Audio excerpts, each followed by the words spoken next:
Okay, so yang ni adalah last part untuk naming of the alkene. Tapi sekarang ni kita fokus kepada naming for the cycloalkenes, which is the alkene compound containing a cyclic structure. Okay, so dia punya rule mesti ada prefix and then ada perkataan cyclo. Parent contain how many carbon and suffix dia A and E lah untuk alkene. Boleh? Okay, so cyclo that means a ring is present in the structure. Contoh kita ada structure ni. So this structure is named as 1,2-dimethyl cyclohexane. Okay, dia contain 6 carbon in the cyclic. So cyclohexane because the structure is 6 carbon in the cyclic. Dimethyl because it has 2 substituent of methyl bonded to carbon number 1 and carbon number 2. Dia sama macam kita buat soalan for the non-cyclic structure. Cuma kali ni ada cyclic structure. Okay, so seterusnya tengok dia punya rule, parent name. Okay, how to choose the parent name for the cyclic structure? First requirement, if the number of carbon atoms in ring is equal to or greater than the number in the substituent, the compound is named as the cycloalkane. Okay, ini dalam kes kalau dia lebih besar nilai karbon ataupun sama dengan nilai karbon tersebut. Sebagai contoh, the first structure, the cyclic structure containing 5 carbon, non-cyclic structure containing 1 carbon only. So maksudnya parent is the cyclic structure, iaitu cyclopentane. Manakala CH3, the methyl group as the substituent. So dapatlah methyl cyclopentane. Okay, so if the cyclic structure contain only 1 substituent, kalau dia ada 1 substituent sahaja, so no need to mention the position of the substituent. Boleh If the cyclic containing only 1 substituent, so tak perlu tulis 1 methyl cyclopentane. Okay? Sebab dia ada 1 substituent je. Confirm pada carbon pertama lah. Kita perlu letak position of the substituent if the cyclic structure containing more than 1 substituent. Okay, contoh lain untuk kes ni. Cyclic structure kita ada 3 carbon. Non-cyclic kita adalah 4 carbon. So which one will choose to be the parent? Non-cyclic kita sebab dia greater number of carbon, 4 carbon. So the non-cyclic part contain 4 carbon is the parent, iaitu nama dia sebagai butane 4 carbon. Manakala cyclic structure part as the substituent. Kenapa dia sebagai substituent? Sebab nama bilangan carbon less than non-cyclic awak. So if the cyclic structure as the substituent, kita akan tukar A and E kepada YL. Contoh yang ni adalah cyclopropane. So kita dapat cyclopropyl. Tukar je A and E cyclopropane kepada YL. So akan jadi cyclopropyl. So located at carbon number berapa? So kita punya parent is butane. So first carbon kita from this carbon. Because this carbon bonded to the substituent. So kita kena start first carbon from the left side. Bukannya from the right side. Kalau pelajar start from the right side, first carbon awak. So substituent located at carbon number 4. Salah lah. Konsep dia macam kita belajar naming of alkene balik. So start the numbering with the n nearer to the first substituent. So the first substituent will get the lower number, iaitu 1 cyclopropyl butane. So mesti ada perkataan satu kat sini. Ada huruf satu. Satu cyclopropyl butane. Okay. So contoh lain. Contoh lain kita ada this structure. Kita punya cyclic part contain 3 carbon. Kita punya non-cyclic part contain 3 carbon. So the same carbon for the non-cyclic and cyclic structure. So which one akan be the parent for this compound? Yes. The cyclic structure as the parent.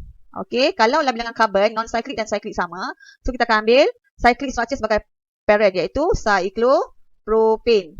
Boleh? Okay. And then the non-cyclic structure as the substituent. So the substituent containing 3 carbon. Kalau containing 3 carbon akan jadi propyl group. So propyl group. So the cyclic structure containing only 1 substituent. So no need to put the position of the propyl group. Sekadar sekadar propyl cyclopropane. Tak perlu tulis 1 propyl kalau tulis salah pula. Yang tadi tu sebab kita punya cyclic sebagai substituent. That's why kena tulis position of the cyclic at carbon number berapa for the parent. Okay. Seterusnya, if the compound containing the important functional group, the cyclic portion is sometimes named as the cycloalkyl substituent, such as this compound. So this compound containing carbon-carbon double, carbon-carbon triple bond at carbon number 1 and carbon number 2.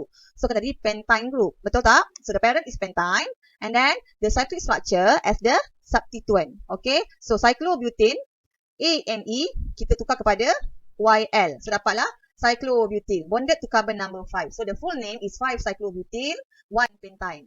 Okay, seterusnya cyclo is considered part of the alkyl group name for the alphabetizing purpose. So kita akan ambil huruf C So C is count as the alphabet.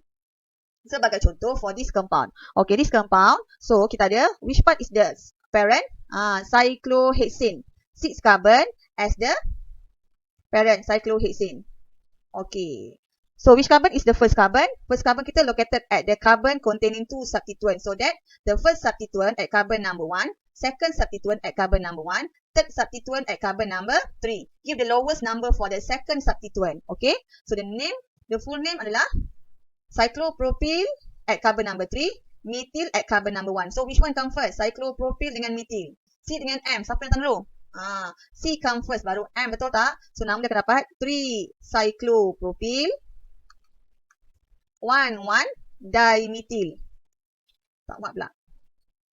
Dimethyl cyclohexane. Boleh? Okey.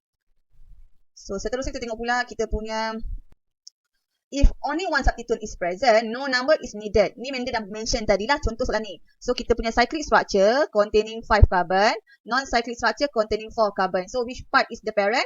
5 carbon of the cyclic as the parent, iaitu cyclopentane. Betul? 5 carbon. And then the substituent bonded to the cyclopentane adalah secondary butyl awak sat butyl. So sat butyl cyclopentane. Disebabkan this structure only has one substituent, so no need to put one secondary butyl cyclopentane. Ni bila dah mention tadi dah. Kalau awak punya cyclic ada satu saja substituent, tak perlu mention position of the substituent. Okay, dapatlah secondary butyl cyclopentane. Okay.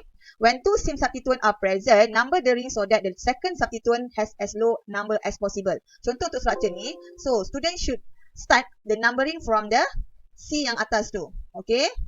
Circle macam tu. Okay, kenapa? Sebab kita punya first substituent located at C1, second substituent located at C3. Kalau saya buat, madam, tak boleh ke kita nomborkan, kita numberingkan from this carbon?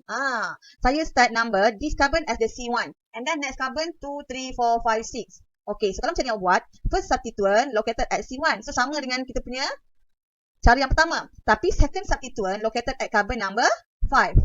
Nampak tak dia dah melanggar hukum? Kita punya naming for the alkene compound, kita mesti give the lower number for the second substituent. Ni sama macam kita punya konsep yang sebelum ni. Kalau untuk yang first cara, kita akan dapat second substituent located at carbon number 3. Okay, kalau kita buat second cara, second method, second substituent kita at carbon number 5. So that's why ni salah. Yang ni yang betul. So akan dapatlah 1,3-dimethyl cyclohexane because methyl group ada 2 iaitu CH3, CH3 bonded to carbon number 1 and carbon number 3. So position dia 1,3-dimethyl cyclohexane. Okay, seterusnya when two different substituent are present, number the ring by alphabetical priority. Contoh untuk kes ni. Kita ada methyl dan ethyl. So which carbon assigned as the first carbon? Ikut alfabet dia iaitu, kita akan ikut alfabet dia iaitu E come first before M. That's why lah first carbon awak mesti carbon bonded to the ethyl. And then next kita akan buat third carbon pada methyl awak lah. So dapatlah 1 ethyl 3 methyl cyclohexane. Kalau dia same substituent, ikut lower number for the second substituent. Kalau different substituent, kita akan ikut alphabet priority. Boleh? So pelajar tak boleh lah lukis macam ni. Kalau macam salah. Sini 1, sini 3. Tak boleh ke madam? Ni salah. Kenapa salah? Sebab ni adalah methyl group M. Ni adalah ethyl group E. Boleh Kalau yang ni salah lah. So mesti ikut alphabet. If the substituent are different substituent. Boleh? Okay, seterusnya. When 3 and more substituent are present, begins at the substituent that leads to the lowest set of location of the numbers. Contoh untuk kes ni. So, pelajar mesti start with this position 1, 2, and then ke bawah 3, 4, 5, 6. Pusing macam tu. So, akan dapat first substituent at carbon number 1. Ni first substituent awak at carbon number 1. Second substituent at carbon number 2. Betul tak? Okay. Third substituent at carbon number 4. Third substituent awak at carbon number 4 ni. 1, 2, 4. 1, 2, 4. Okey, kalau saya, madam, saya nak buat first substituent saya dekat sini. Satu kat situ. Kalau dekat sini, nanti awak dapat first substituent at carbon number 1. Okey. Second substituent awak at carbon number 3. Betul? Third substituent at carbon number 4. So, first substituent sama. Carbon number 1, carbon number 1. Okey lah, tak ada masalah. Betul. Tapi second substituent awak untuk keadaan yang kedua ni, second method awak pada carbon yang ketiga. Yang first method pada carbon yang kedua. So, mana yang lower set? Iaitu yang first method awak, iaitu pada carbon yang kedua. Yang ni pada carbon yang ketiga. So, salah lah. So, jawapan kita ambil cara yang pertama yang betul. Cara yang kedua ni salah. So, kita akan susun by using the alphabetical lah. So, akan dapat 4 ethyl. Okay. E come first and then M dengan P. M dulu. 2 methyl. 1 propyl. Cyclohexane. Okay. Ini ikut alfabet untuk tulis write as the single word E, M, P. Numbering ikut lower set. Boleh? Okey, contoh ni. Okey, dapatlah 4 ethyl, 2 methyl, 1 propyl cyclohexane. Okey, contoh soalan lain. Okey, contoh soalan ni. So name the following alkenes. So tengok soalan ini untuk sama-sama. So dekat sini kita ada 4 carbon for the non-cyclic. Yang ni 4 carbon for the cyclic dengan 4 carbon for the non-cyclic. So which one akan jadi parent? Cyclic awal ni sebagai parent. So akan dapat cyclobutane. And then kita ada substituent iaitu secondary butyl. Secondary butyl cyclobutane. Okay? So the cyclic structure contain only one substituent, so no need to number the substituent bonded to the parent. Sekadar secondary butyl cyclobutane. Mesti rapat ada dash between secondary dengan butyl awak ni. Kalau tak ada dash salah. Mesti ada dash sec butyl. Okey, cuba tengok soalan B pula. Soalan B kita, which part is the parent? Cyclic structure is the parent. So akan jadi cyclopentane. Okey. And then kita ada two substituent iaitu propyl dengan methyl. So, siapa yang come first?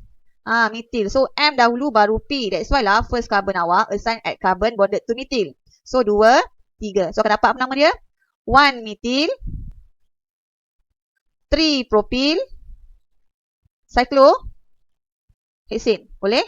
3 propyl cyclopentane. Cyclohexane pula. Cyclopentane. Okey, soalan C pula. Tengok. Kita punya part non-cyclic ni 5 carbon.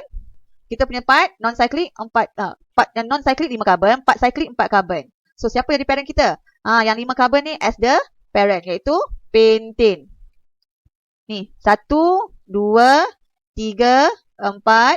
5 carbon pentane. Okay, so cyclic of butane awak akan jadi substituent iaitu cyclobutyl. Bonded to carbon number 3. So akan jadi 3 cyclobutyl pentane. Okay, 3 cyclobutyl pentane untuk soalan C. Okay, the last one D. Soalan yang terakhir adalah D awak. So kita punya cyclic structure as the parent iaitu cyclohexane. Okay, ni adalah cyclohexane. So cyclohexane ada contain two substituent iaitu methyl group. Ni structure apa ni? Structure isopropyl. So akan jadi which one come first? I dengan M. I dengan M siapa datang dulu? Sorry silap. Iso.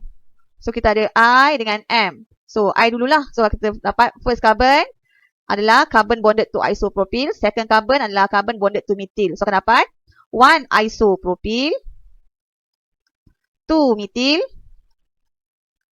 cyclohexane. Ini jawapan untuk soalan D. Okay. Boleh? Tu sahaja. Dah habis untuk cyclic structure. Sekian, terima kasih.